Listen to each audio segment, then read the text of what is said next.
Hello guys, welcome back to my YouTube channel. हमारे Rana Singh MBBS student from AIIMS New Delhi. और इस video में हम लोग बात करेंगे 3 डोंट्स के बारे में जो नीट 2021 एस्पिरेंट्स को डेफिनेटली कमिट नहीं करनी है। 3 मिस्टेक्स डेफिनेटली नहीं कमिट करनी है। माइंडसेट से रिलेटेड मिस्टेक्स है। मैं बार बार ये ऑब्जर्व करता आया हूँ स्टूडेंट्स में जो कि मेरे से इंस्टाग्राम पर कनेक्टेड रहते हैं। जब भी वो मॉक टेस्ट देते हैं या फिर कोई टारगेट टेस्ट दे रहे होते हैं या फिर किसी और भी इंस्टीट्यूट का मॉक टेस्ट अपेयर करते हैं, तो वो इधर आके मेरे से ये चीज़ बोलते हैं कि टेस्ट में वो वेल प्रिपेयर्ड तो जाते हैं तो कुछ ना कुछ चीज़ें उनकी बिगड़ जाती है। वो क्या चीज़ें उनकी बिगड़ जाती है टेस्ट देते वक्त, उनके बारे में मैं बात करूंगा। ये तीन टॉप चीज़ें हैं जो आई फील कि स्टूडेंट्स ना गड़बड़ा देते हैं पेपर देते वक्त, राइट। सो इन बातों का आपको ध्यान रखना है। पिछले साल भी मैंने ये सारी चीज़ें आपको बताई थी, पर मैंने एंड में एकदम बताया था आपको। जैसे ही आपका पेपर आता है ना 2020 का, उससे 2-3 दिन पहले मैंने वीडियो बनाई थी, पर ये वीडियो मैं आपसे काफ़ी पहले शेयर कर दे रहा हूँ इस बार नीट 2021 के लिए, क्योंकि मैं नहीं चाहता यार कि आप ये सारे करेक्शंस ना एकदम लास्ट में नीट एग्जाम से जस्ट कुछ दिन पहले करो अपने पेपर अटेम्प्टिंग स्ट्रैटेजी में या माइंडसेट में।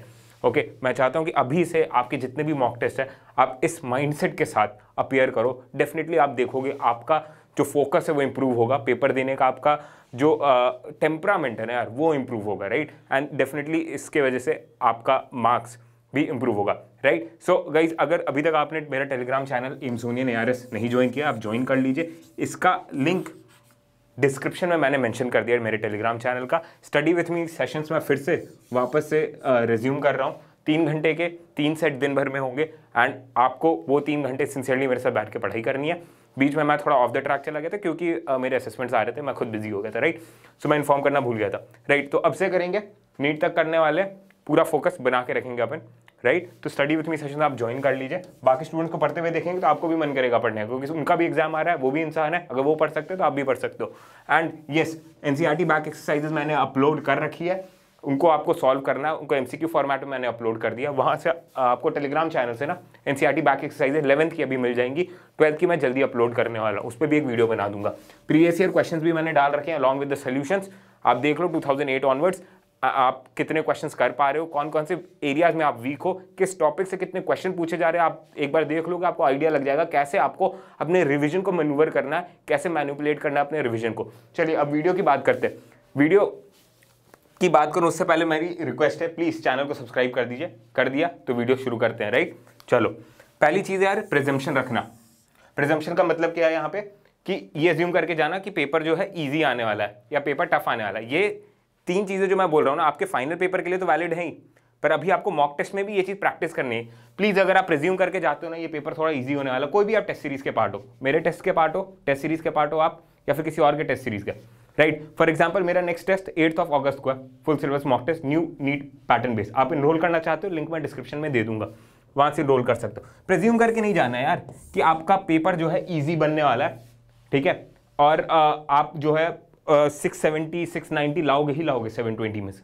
ऐसा कुछ फिक्स करके चले जाओगे ना तो होगा क्या, पेपर अटेम्प्ट करते समय आप अगर 2-3 क्वेश्चन गलत करते हो तो आपको लगता है अब तो मैं 690 का मार्क्स पहुंच ही नहीं पाऊंगा, ठीक है। अभी मैं मान लो 20th क्वेश्चन पे हूँ, मेरे 3 क्वेश्चन अभी तक गड़बड़ हो गए, या फिर 3 क्वेश्चन है जो मैंने रिव्यू में डाल दिए और मैं थोड़ा, मेरे को ना अंदर से वाइब आ गई कि वो 3 क्वेश्चन मैं शायद एक बार रिव्यू करने के बाद भी, एंड में रिवाइज करने के बाद भी वो ना कर पाऊँ, तो वहां पर मेरे को फीलिंग आ जाएगी कि I have lost the battle.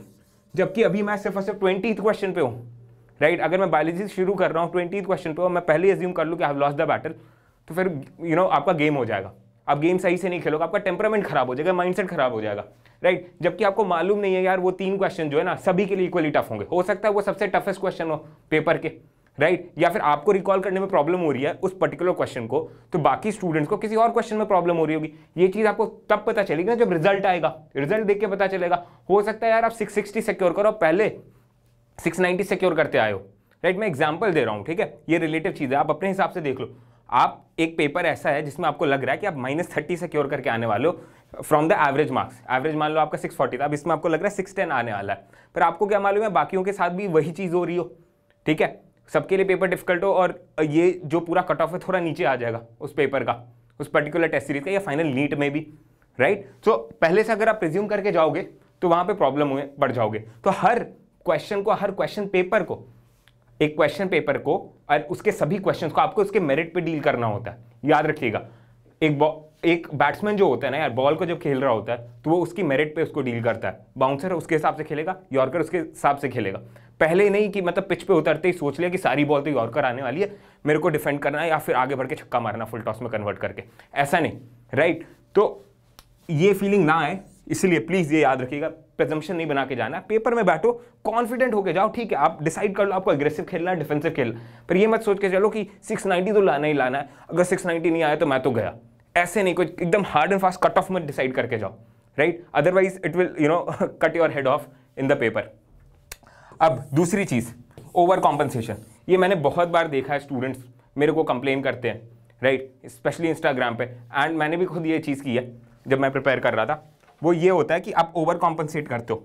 क्यों करते हो? क्योंकि आपके जो पहले 3-4 क्वेश्चंस होते हैं गड़बड़ हो जाते हैं, आप उनको रिव्यू में डाल देते हो, आप सोचते हो यार इसका कैलकुलेशन मेरे से नहीं हो पा रहा है, यार मेरे को फॉर्मूला इसका रिकॉल नहीं हो रहा है, एंड क्योंकि आपने दिमाग में सेट कर रखा है मेरे को ये तो मार्क्स लाना ही लाना है, ठीक है, पहले मेरे 620 आ रहे थे पेपर में, अब 640 लाना है मेरे को इस पेपर में, इंप्रूव करके दिखाना है। पेरेंट्स का प्रेशर है या टीचर्स का प्रेशर है, खुद का फाइनेंशियल प्रेशर, वो सारी चीज़ें आप अपने ऊपर ना ओवरवेलम करना शुरू करते हो पेपर के बीच में, एंड इसलिए आपकी फीलिंग आती है कि नेक्स्ट क्वेश्चन जो है, जो आपको थोड़ा सा भी डूएबल लगता है, आप उसमें वाइल्ड गेस मार देते हो, ओवर कॉम्पनसेट करना शुरू करते हो। 5 to 6 क्वेश्चन आपके छूट गए, राइट, तो उसके बाद आप क्या करोगे, आने वाले क्वेश्चन वाइल्ड गेस मारना शुरू करोगे, राइट। जिन क्वेश्चन को अगर आप एक शांत दिमाग से डील कर रहे होते, रूम में बैठ करके अगर आप शांत दिमाग से उन क्वेश्चन को डील कर रहे होते, आप शायद उस क्वेश्चन को स्किप कर देते क्योंकि वो आपके लीग के बाहर का था, पर नहीं, यहाँ पे क्योंकि आपके 5 से 6 पहले क्वेश्चन लगातार या फिर इंटरमिटेंटली गड़बड़ हुए हैं, तो आप पेंटअप कर गए वो चीज़ को,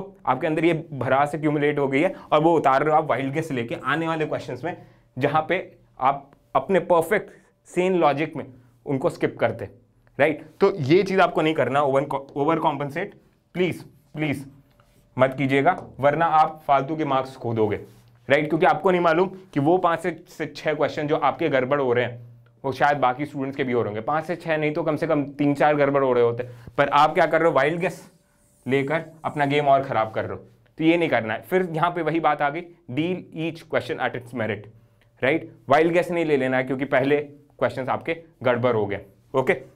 फिर एक और चीज़ जो मैंने नोटिस की है, जो स्टूडेंट्स बोलते हैं, व्हाट विल दे थिंक, दे में क्या आता है, टीचर्स क्या सोचेंगे, पेरेंट्स क्या सोचेंगे, इतने पैसे लगे हैं यार, ड्रॉप ले रहा हूँ, फ्रेंड्स क्या सोचेंगे, लोग मजाक बनाएंगे अगर मैं पेपर ना क्रैक कर पाऊँ, ये सारी चीज़ें ना नीट एग्जाम हॉल में स्पेशली स्टूडेंट्स को बहुत हॉन्ट करती है, जब उनका पेपर बीच में ना गड़बड़ा रहा होता है या फिर उनको लगता है पेपर में फ्लो नहीं बन पा रहा है या back to back difficult questions आ रहे हैं, राइट। ये चीज़ आपके साथ थोड़े मिनिएचर लेवल पे, क्योंकि देखो प्रेशर कम होता है ना मॉक टेस्ट जब हम लोग दे रहे होते हैं, थोड़े मिनिएचर लेवल पे ये सारी चीज़ें आपके साथ हो रही होती है जब आप घर पे बैठ के मॉक टेस्ट दे रहे होते हैं, पर नीट के एग्जाम में ये चीज़ स्पेशली आपके साथ होगी, ठीक, पूरा प्रेशर होता है, 2 साल 3 साल से पढ़ रहे हैं, 3 घंटे में अपने आप को प्रूव करना है, 200 क्वेश्चन इस बार, नया पैटर्न है, 16 लाख से ज़्यादा स्टूडेंट बैठे उनसे कंपीट करना है, कट थ्रोट कॉम्पिटिशन है, बेस्ट मेडिकल कॉलेज है, ये सारी चीज़ें दिमाग में चलने लगती है स्टूडेंट की, जैसे ही क्वेश्चन सही होता है या गलत होता है, कोई टफ क्वेश्चन सही हो जाए तो सोचने लगते हैं, वो खो जाते पेपर में, अपना फ्लो ब्रेक कर देते हैं। इसलिए मैंने लिखा ये प्रॉब्लम क्या आती है ना, ये व्हाट विल दे थिंक की वजह से, आप पॉजिटिव सोचो या नेगेटिव सोचो, आपका फ्लो ब्रेक हो जाता है। यार 3 घंटे जो पेपर के ना, आपको उसमें कुछ नहीं सोचना, सिर्फ और सिर्फ आपको क्वेश्चन को डील करना, उसकी मेरिट पर आगे बढ़ते जाना, एक question at a time deal किया, ठीक, उसको अफेक्ट नहीं होने देना है अगले क्वेश्चन को, राइट, नेक्स्ट क्वेश्चन डील किया, वो जो क्वेश्चन है उसको डील करने के बाद आपको उसके बाद वाले क्वेश्चन पे जाना है, single question at a time आपको कंपार्टमेंटलाइज करके अपने दिमाग में आगे बढ़ते जाना है, राइट। पुराने क्वेश्चन का इनर्शिया, आपका बैकलॉग आपके आने वाले क्वेश्चन पे इफेक्ट नहीं करना चाहिए, और पर्टिकुलर क्वेश्चन करने पे आपको ऐसे बहुत ज़्यादा खुश नहीं हो जाना है या फिर ऐसे डिप्रेस नहीं हो जाना अगर नहीं हो रहा है तो।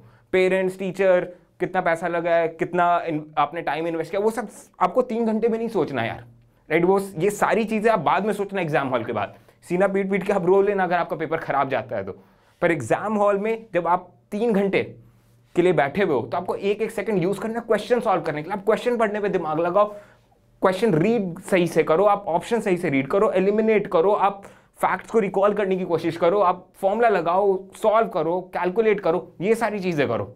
बहुत कुछ है आपके पास वो 3 घंटे करने के लिए, ठीक है। आपको ये सारी चीजें नहीं सोचना है कि कौन क्या सोचेगा आपके लिए, तो प्लीज इन 3 बातों को दिमाग में जरूर रखिएगा यार, ठीक है। आपको बहुत हेल्प करेंगे, आपको एक मेंटल पीस प्रोवाइड करेगा अगर आप ये 3 चीजें अवॉइड कर पाते हो एग्जाम हॉल में कमिट करने से। तो ये 3 गलतियां जरूर से आपको अवॉइड करनी है।